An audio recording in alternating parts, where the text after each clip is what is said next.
Morning once again. Last time we have seen about the development of male gametophyte before and after pollination. Today we are going to see the structure of Anatropous ovule. It has the stalk, body, then nucellus, chalaza, then integuments, micropyle, embryo sac. So in this way the different body parts are there about the ovule.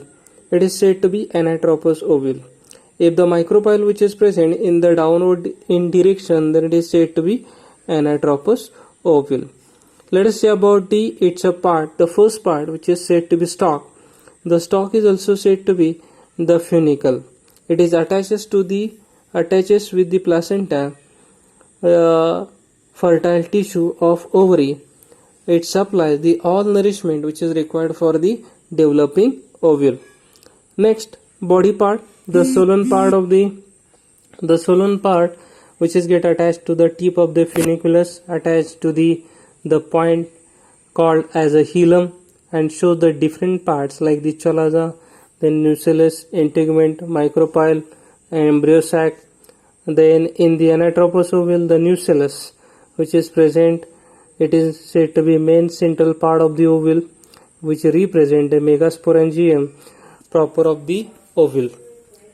It consists of many diploid parenchymatous cell. The chalaza, which is said to be the base part of the ovule.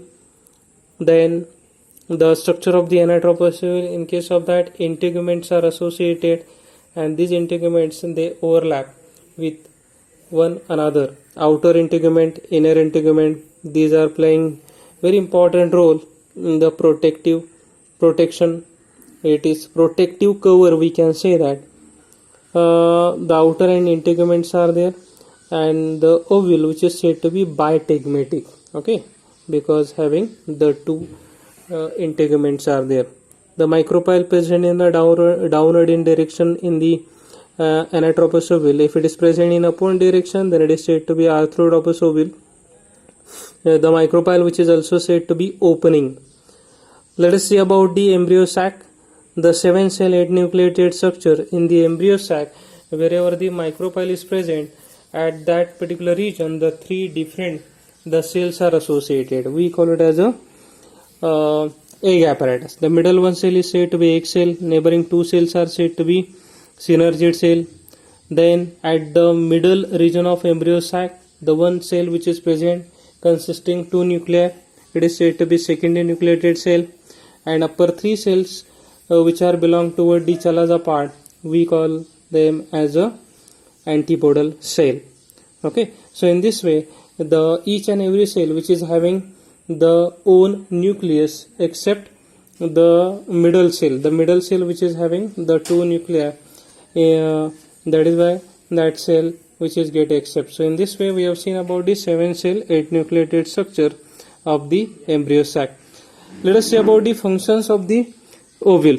The funicle, which is play very important role, support projection and the conduction. Nucellus, it provide the all nourishment which is required for developing embryo sac. Integument, they are playing very important role in the protection purpose. Micropyle, it gives us the entry for the fertilization process, so that pollen grain, whichever the male gametes are there, they get entry directly for the fusion purpose. Egg apparatus which is consists of 3 different cells. The middle cell is said to be egg cell. Neighboring two cells are said to be synergid cell. The another name to the egg cell which is said to be oosphere as well. Then at the middle cell which is having two nuclei, we call it as a polar nuclei. Within that two nuclei are present, but the cell which is said to be the single. Okay. Then development of female gametophyte. As we have seen in the earlier lecture, the development of the male gametophyte. Similarly, the development of the female gametophyte is essential for the fertilization purpose. The ovule which is get developed from the single cell to 7-cell 8-nucleated structure, because it is get potential for the fusion purpose. That diploid cell, which is undergo in the different meiosis process. That megaspore cell initially, which is said to be having single nucleus, it undergo in the different meiosis process, and the four haploid, the cell get formed in the first process. Then especially in the four tetrad cell, the basal cell, which is said to be functional megaspore, and the then lower three cell wherever the micropiles are present, those are said to be the degenerating megaspore. The megaspore, which is said to be another name to the female gametophyte. Then that functional megaspore, which play very important role for the developing the female gametophyte. That functional megaspore, which is said to be haploid, it undergo in the first nuclear division. It gives rise the two nuclei within the embryo sac, and those nuclei are present in the same nucleus. Then it under that whole cell undergo another nuclear division, and then the two nuclei which is give rise the two respective nuclei. Again that whole cell undergo in the third nuclear division. So in this way the almost four nuclei get together 8 nucleated structure which is get formed. So in this way we have seen about the 8 nuclei which are get formed in the third nuclear division stage. Then finally each and every cell, each and every nuclei which is demanding to the cell, we want separate compartment. Likewise the upper 3 cell, they form their antibodal cell respectively. Lower 3 cell, they form their egg apparatus. Middle 1 cell is said to be egg cell. Neighboring 2 cells are said to be synergid cell, and the middle 2 nuclei, they form their own nucleus, and it is said to be secondary nucleated cell. So in this way the 7 cell 8 nucleated structure get formed, which is said to be the mature egg cell or mature the ovule, which is ready for the fertilization. So in this way we have seen about the development of the female gametophyte takes place. Then the pollination. We are well known about the pollination, the transfer of pollen grain from anther to the stigma. The pollen grain synthesis takes place at the anther part of the androecium by the microsporogenesis, as we have seen in the earlier lecture. Then the for the pollination purpose, the different agencies are essential, like the biotic and the abiotic agencies are there. So those agencies, they just deposit the pollen grain from the anther of the androecium toward the stigma of the gynoecium. If the transfer of pollen grain from anther to the stigma, if it takes place, then we can say that the pollination takes place. Okay, so let us see about the types of the pollination. There are main 2 basic types. The first, which is said to be self pollination, second, which is said to be cross pollination. The self pollination, especially in that particular type, the 2 subtypes are there. The one is said to be autogamy, second which is said to be geitonogamy. Self pollination means what? It is the transfer of pollen grain from anther to the stigma of the same flower or the different flower produced on the same plant. So especially in case of autogamy, the same flower will be there, transfer of pollen grain from anther to the stigma. Geitonogamy, geitono means what? Neighboring flower. If the transfer of pollen grain from anther to the stigma, if it takes place between the neighboring flower of the same plant, it is said to be geitonogamy. Autogamy, we can give the example about the pea plant, and geitonogamy we can give about the cucurbita. Okay, Cucurbitaceae family, we are well known about it, especially in the rainy season. You must have seen the Cucurbitaceae plant as well. Cucumber, we can say that. Advantages of the self pollination, those are quite well known about it. The first, which is said to be sure method for pollination, has no role for the external agent.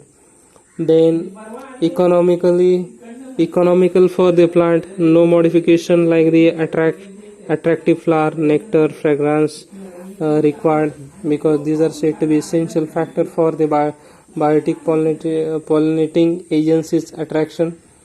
the least wastage of the pollen grain, maintenance of the genetic stability. Let us say about the disadvantages are also there.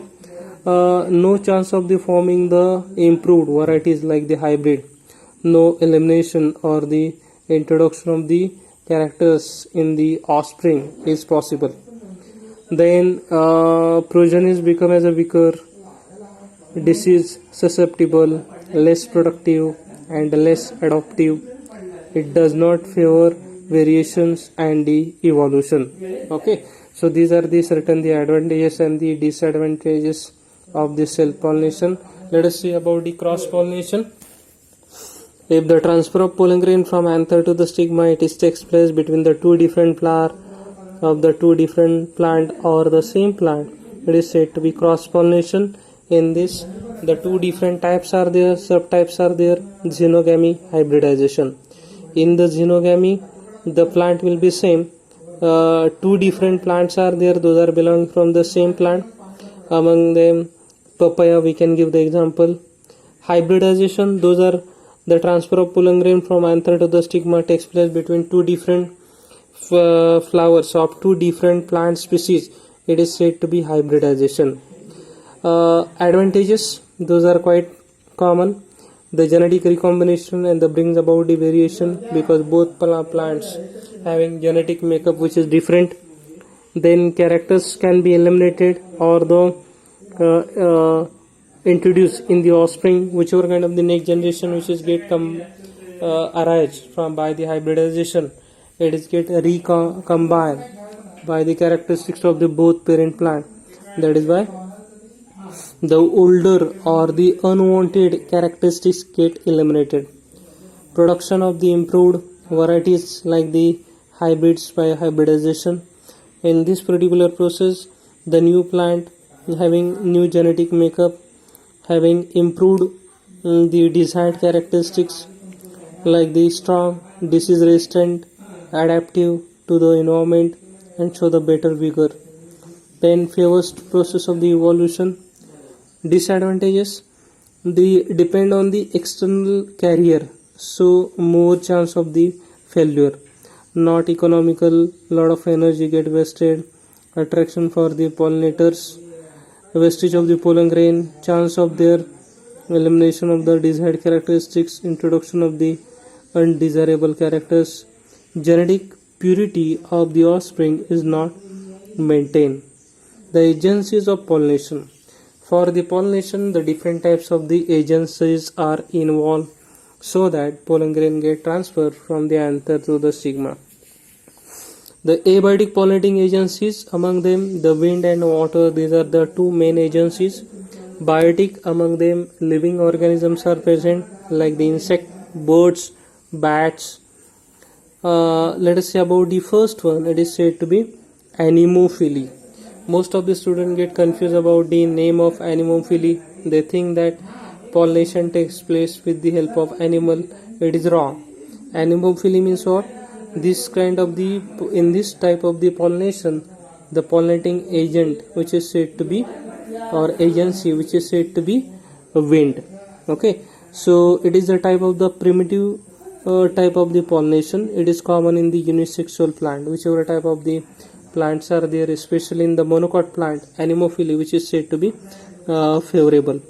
Next, the characteristics of the flower. This type of the flowers are said to be small, conspicuous, without fragrance, without bright color, nectar. Okay, petals are green, highly reduced, pollen grains are very large in the numbers. These are the small, smooth walled, yellow. And then example we can give about the grasses, maize, sugarcane. These are said to be monocot plant. Okay, especially in the monocot, anemophily type of the pollination is common. Next type of the pollination which is said to be hydrophily. Hydrophily, this type of the pollination takes place with the help of water. So whichever plants those are found nearby the aquatic region or the plant those are submerged in condition, among them hydrophily which is said to be common pollination. Especially in this type of the plant, that plant which is said to be hydrophilous plant, it is common in the aquatic plant. those are also said to having unisexual flower. Means what? Both male female flowers are totally different. Characteristics: the flowers are small, inconspicuous, then the without bright color, nectar, fragrance. The stigma, which is said to be long, then sticky. Type of the hydrophily: epihydrophily and the hypohydrophily. It is totally depend on where exactly the plant is located. If the pollination takes place below the water level, then it is said to be hypohydrophily. If it is above, little bit above the water layer, then it is said to be epihypohydrophily. We can give the example about the hypohydrophily, that is Zostera, and epihydrophily, it takes place in the Vallisneria. Then let us see about the type of the biotic pollinating agencies. Among them, the type of pollination we are going to see, it is said to be entomophily. If the pollination takes place with the help of insect, then it is said to be entomophily. Such type of the plant, it is having certain the fragrance, bright in color, bigger in size. Okay, most of the entomophilous flowers having the pollinating agencies like the bees, insect, among them butterflies, beetle, flies.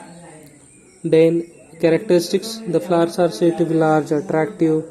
You must have seen about the having various in colors, then bright colors, nectar, fragrance. Most of the biotic pollinating agents are coming toward the flowers for sucking their favorite food material.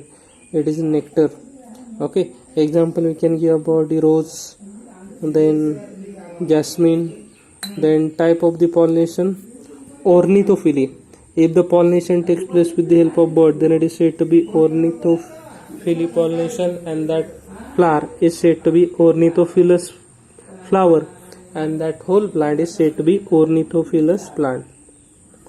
Example we can give the birds like the sunbird, hummingbird, the crow, then bulbuls. Okay, if you normally see in the Animal Planet, then the Discovery Channel, especially the early morning, if the wild photography or any program which is get telecasted on those channel, you must have seen about the birds are there, they are coming toward the flowers for the sucking their favorite food material. It is said to be nectar. Okay, so next one, characteristics of the flower.